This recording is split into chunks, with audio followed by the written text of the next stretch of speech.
Сәлеметсіздер ме, құрметті білімгерлер? Құрылыс экономикасы курсының келесі тақырыбын бастаймыз.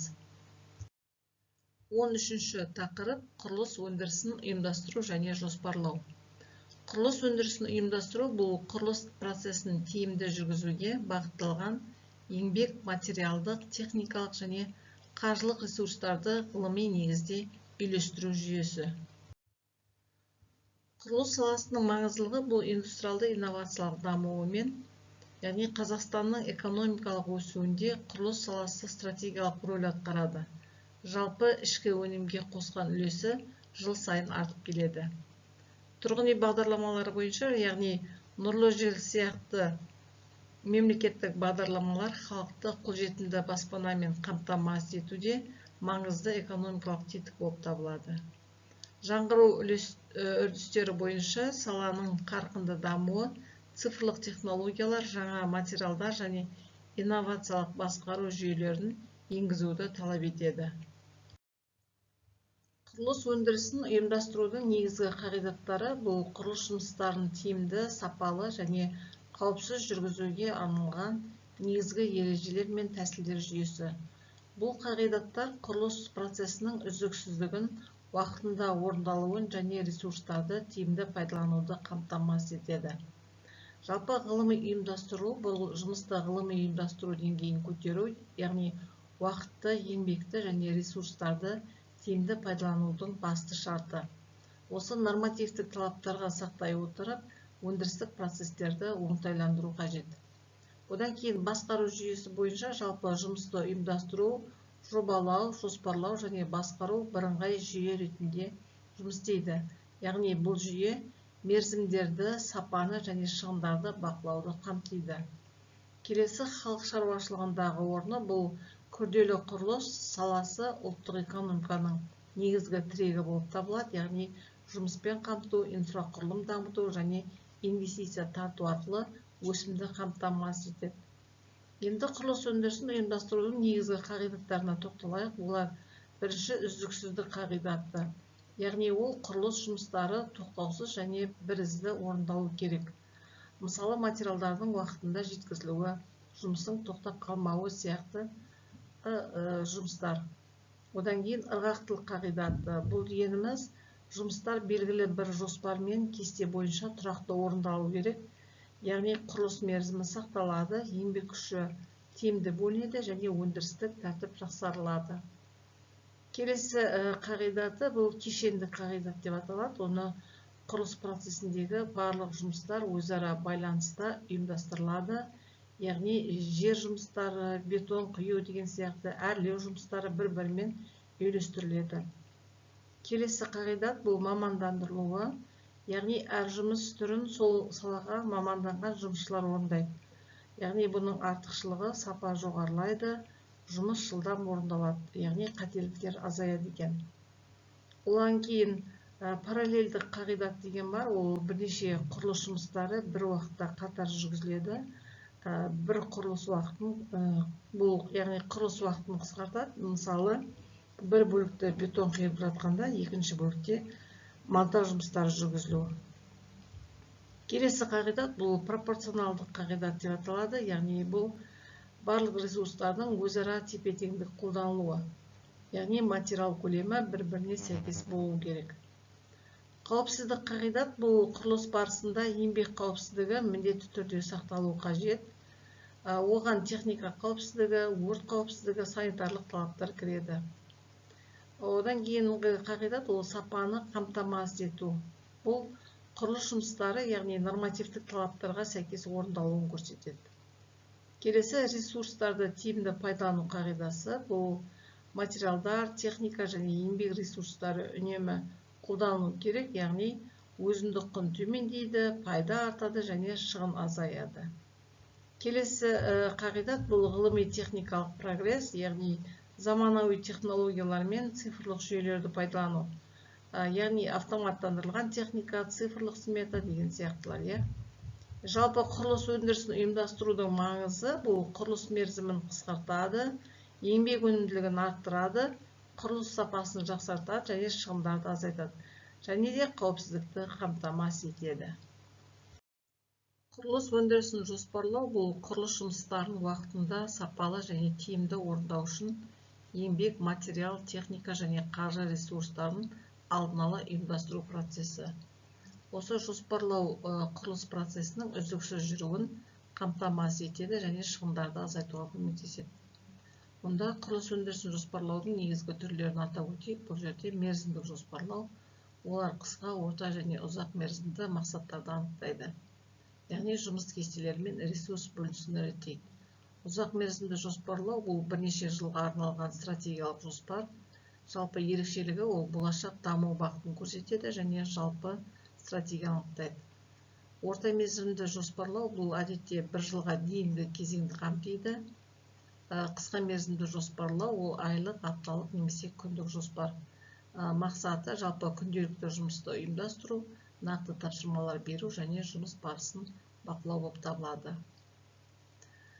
Одан кейін оперативтік жоспарлау деген бар. Ол дегеніміз құрылыс процесі туындайтын өзгерістерді тез реттеу кезінде пайда болады.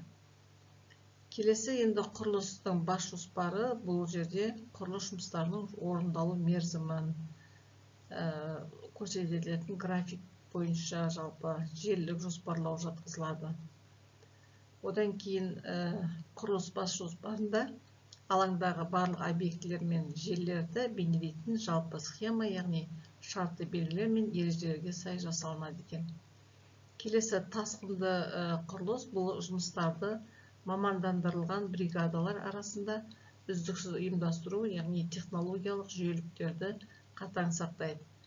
Тасқынды жоспарлау әдісі кезінде құрылыс процестерін үздіксіз және ырғақты ұйымдастыруға негізделеді. Бұның ерекшелігі бригадалар бірінен кейін бірі жұмыс істейді, яғни құрылыс мерзімі қысқартылады. Одан кейін осы жоспарлаудың үш түрі бірін-бірі толықтырады, сосын тиімді өндіріс циклін қалыптастырады. Жалпы дұрыс таңдалған жоспарлау әдісі мерзімдерді сақтаудың, шығындарды азайтудың және сапаны арттырудың кепілі болып табылады. Мамандандырылған ағындар бұл жекелеген мамандандырылған ағындар өзара үйлестіріліп технологиялық жүйелілік бойынша орындалады. Әрбір бригада өз саласында жоғары маман болады. Келесі кешенді ағын бұл бірыңғай кешенді құрылыс ағыны барлық жеке ағындарды біріктіреді, нәтижесінде объект уақытында және толық аяқталады.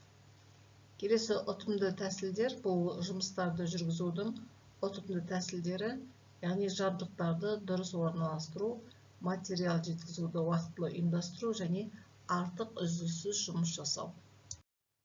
Құрылыс өндірісін жоспарлау бұл құрылыс процесінің тиімді ұйымдастырылуының негізі, яғни дұрыс ұйымдастырылған жоспар, яғни құрылыс мерзімін қысқартып, шығындарды азайтып және жобаның сапалы орындалуын қамтамасыз етеді.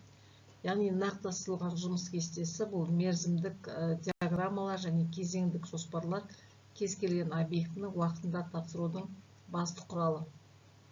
Мерзімді үнемдеу бұл тасқынды жоспарлау арқылы жұмыс мерзімін орта есеппен 30%-ға дейін қысқартады екен. Келесі шығынды азайту бұл ресурстарды тиімді бөлу нәтижесінде жалпы шығынды 25%-ға дейін азайтады. Өнімділіктің өсімі бұл ұйымдастырылған жұмыс процесі еңбек өнімділігін 40%-ға дейін арттырады екен. Енді құрылыс бас жоспары осы алаңдағы жағдайды толық бейнелейтін негізгі құжат болып табылады. Ол жобалаудың міндетті бөлігі болып саналады және жұмыстарды ұйымдастырудың картасы қызметін атқарады екен. Яғни механизациялау бұл жұмысты механизациялау жоспары крандар, экскаваторлар мен басқа техниканың орналасуын анықтайды. Келесі материалдармен қамту бұл материалдарды қабылдау, сақтау және жинауды ұтымды ұйымдастыру жоспарлануы тиіс екен. Келесі қауіпсіздік бұл су, электр энергиясымен қамту және еңбек қауіпсіздігі шаралары жоспарға міндетті түрде енгізіледі екен.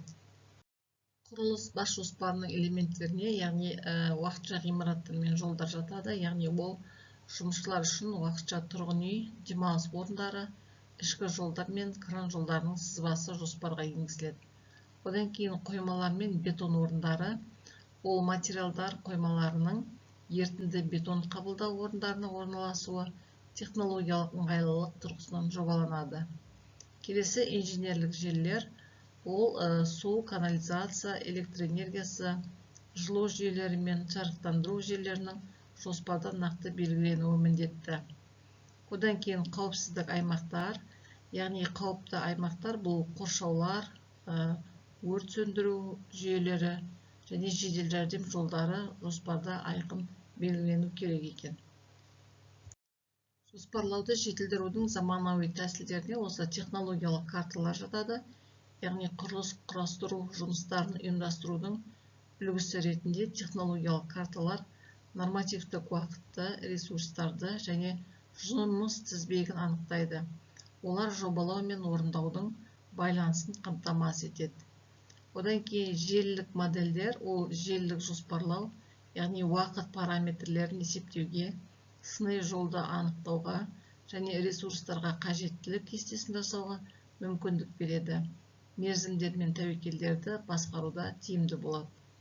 Одан кейін циклограммалар жұмыс ырғағын уақыт бойынша графикалық бейнелейді. Яғни график стратегиялық жоспарлауда жиі қолданылып, ірі объектілерді басқаруды жеңілдетеді екен. ВИМ технологиясы ғимараттарды ақпараттық модельдеу технологиясы немесе құрылыс нысандарының ақпараттық модель деп те аударылады. Бұл үш өлшемді цифрлық модель негізінде жобалау, жоспарлау және басқаруды біріктіретін революциялық технология, яғни қателерді алдын ала анықтауға мүмкіндік береді. Жалпы ВИМ технологиясының мәні бұл ғимараттың сандық моделін жасау технологиясы болып табылады. Осы ВИМ арқылы ғимараттың 3D модель жасалынады, материал көлемі есептеледі, смета шығарылады, құрылыс кезеңдері жоспарланады және инженерлік жүйелерде бақыланатын болады.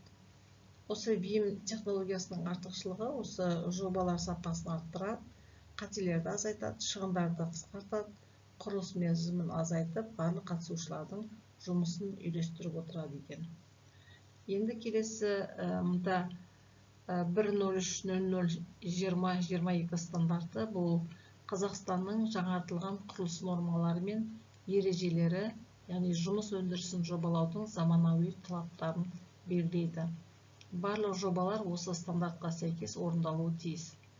Одан кейін жаңа жобалау әдістері бұл Лиан конструкцион, игл, жоспарлау және цифрлық граниттер сияқты осы тәсілдер өндіріс тиімділігін едәуір арттырады екен.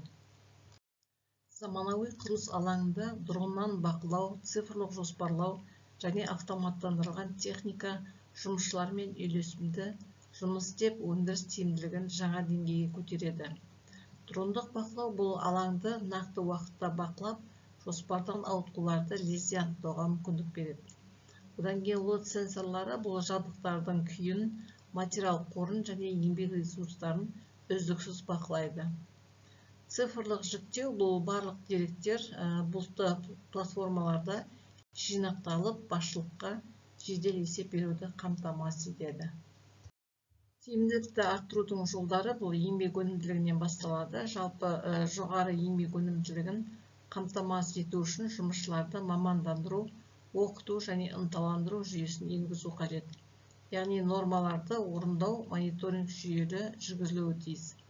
Келесі механизмдерді пайдалану, тиімді пайдалану. Мұнда машиналар мен механизмдерді жүктеу коэффициенттерін арттыру, жоспарлы профилактикалық жөндеуді уақытылы жүргізу, шығындарды азайтудың маңызды факторы болып табылады. Одан кейін ресурстарды біркелкі тұтыну, бұл материалдық, қаржылық және еңбек ресурстарын үздіксіз және біркелкі тұтынуды жоспарлау, яғни өндірістің тұрақтылығы мен болжамдығын қамтамасыз етеді. Техникалық қауіпсіздік шараларына да тоқталайық. Мұнда жалпы жұмыс өндірісіндегі қауіпсіздік ережелері жұмысшылардың денсаулығы мен өмірін қорғаудың негізі болып табылады. Яғни барлық жұмысшылар нұсқамадан өтіп, жеке қорғаныс құралдарымен қамтамасыз етілу керек. Яғни материалдық, техникалық және еңбек ресурстарын алдын ала жоспарлауда бұл жұмыс барысында кідірістерді болдырмаудың негізгі кепілі. яғни логистикамен жабдықтауды жіті бақылау қажет. Қазіргі жағдайда цифрлық технологиялар мен заманауи басқару әдістерін қолдану, жоспарлау мен болжаудың дәлдігін арттырып, кәсіпорындардың бәсекеге қабілеттілігін күшейтеді.